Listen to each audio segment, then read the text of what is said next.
I'm going to show you how to make this sweet little songbird. Alright, so I'm using earthenware clay, and you could also do this in air dry clay. Earthenware clay needs to be fired in the kiln, and that's what I will do after this is all dried out. First I'm going to start with a little round ball, not taking too much time to roll it around because it'll dry out and cause more cracks. But the cracks that bug me, I'm just going to take my finger, glide across them, and smooth them out. Then it's ready for me to hollow it out. So when you're working with an earthenware clay, it always has to be hollowed out to keep it from blowing up in the kiln.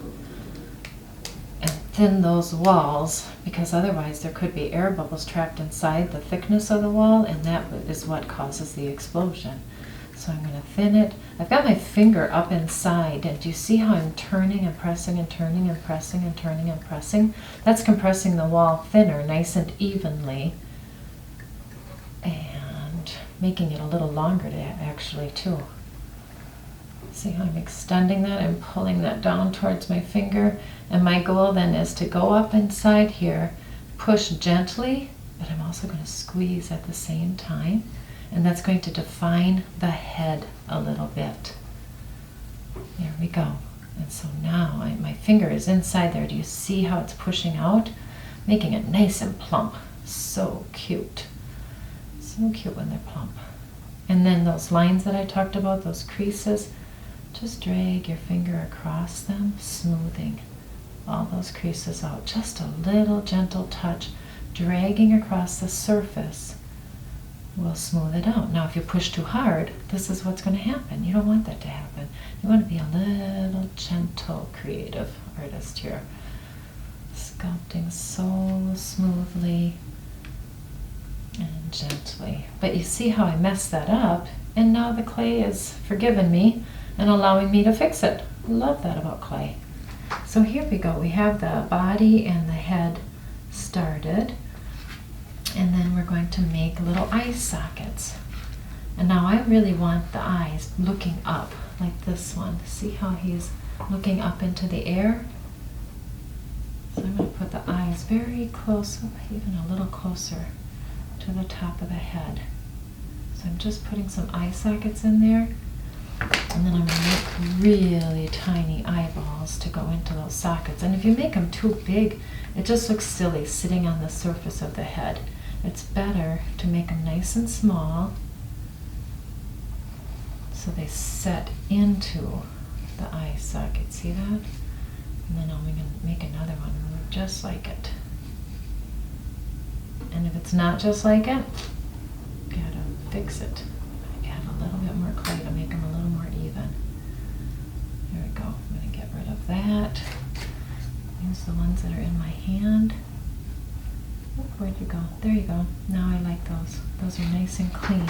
So what I'm going to do is I'll take my little homemade needle tool here. I've got a lid upside down with water, and I'm going to put that needle, that little paper clip end in there, and I dripped some water in there as well. And I'm going to poke that eyeball and let it fall right into that eye socket. And again, get a little water. Let that water fall in there and scratch up the inside of the eye socket. Poke that eyeball and let that fall right in there. There we go. Now I'm going to make the beak. The beak is so funny. It's just this weird little shape. I'm going to take a tiny bit of clay.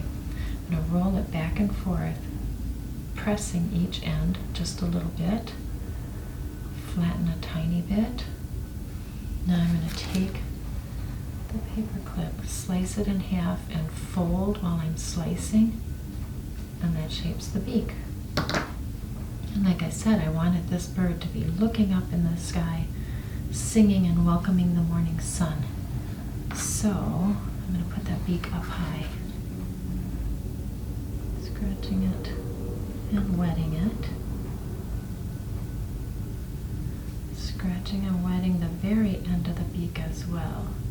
Now, again, this is a small piece, so I'm also going to poke that. And that helps me to put it where it needs to go, so gently. There we go. Looks cute already. Now, the one I made earlier, I didn't think of this, but I'm going to make some feathers and stick some feathers at the top of the head on this one.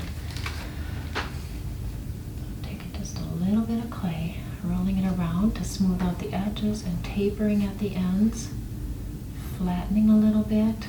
Now this is like precision work, so let's see how well I do it. There we go. We're going to draw little feather lines with the end of my paper clip. And I think I want to do a couple more of those. Everything is better in threes. It's always more appealing to see three. So I'm going to roll that out, flatten it, use the end of my paper clip to draw the little feather lines so gently. Everything I'm doing is very, very gently. Just like the whisper I'm using to talk you through this. Okay, one more. Let's see. Roll it, taper the ends, flatten it a little bit. Here, I'll show you this one a little differently. I'll show you with my fingertips. There. That might give you more control if you're able to put it in your fingertips. And draw that line. Okay. So now I'm going to take all three of them, line them up together so carefully. See that? And then my little wire brush is going to score a little part on the head. And score the very, very ends, so gently. And nudge it into place with the tool and my fingertips. Hee hee. Looks cute, right? Just a little added touch. Now I'll go into the wings. And you can decide if your wings are going to be large or small. It's entirely up to you. But round those edges and then taper one side of that ball into a peak.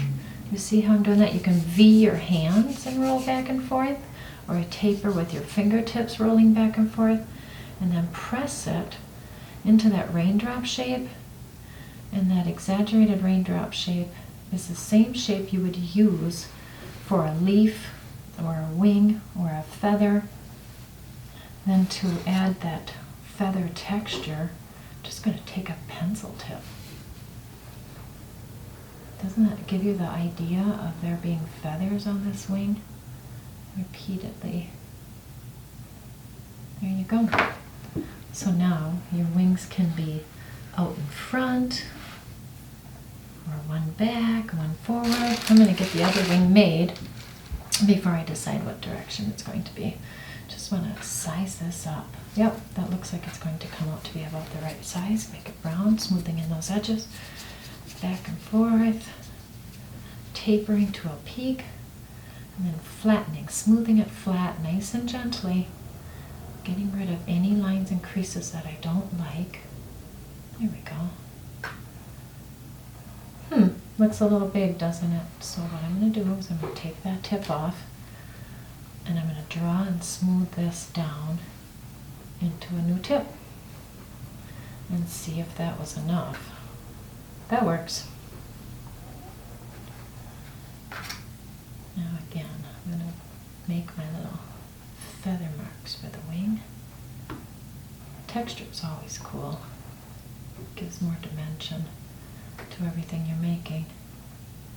Alright, so is this one kind of like this? Oh, I like that. I like it already. It could be like this. That's cute too. Oh no, I can't decide. What do I do? I think I'm going to go like this. Seems very expressive that way. So, take my wire brush made out of paper clip ends and a pencil. There we go. Press that on nice and gently, and then do the same for this one.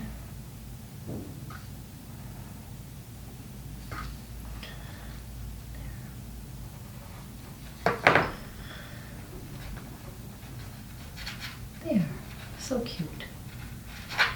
too, I like to brush up the rest of the birdie a little bit. Then we're going to add tail feathers yet. We can't forget the tail feathers. They wouldn't fly right. Here we go, roll that around. And taper again, flatten it. And take another one. And it's up to you, of course, how many you're going to put on. Taper it a little bit, flatten it. Another one, roll it around. Flatten it. So should it be like that? Or should it be like that? Choices. You get to decide. Now I'm going to make some smaller ones. I'm going to layer them up. That's going to give them a really puffy tail. This one's going to be a very proud bird. Now, I can't just leave all these layered like this, can I? I have to scratch and wet all the attachments. So, take it apart. Use the wire brush. Scratch and wet it wherever it's going to overlap and attach. And scratch and wet that, and scratch and wet this again.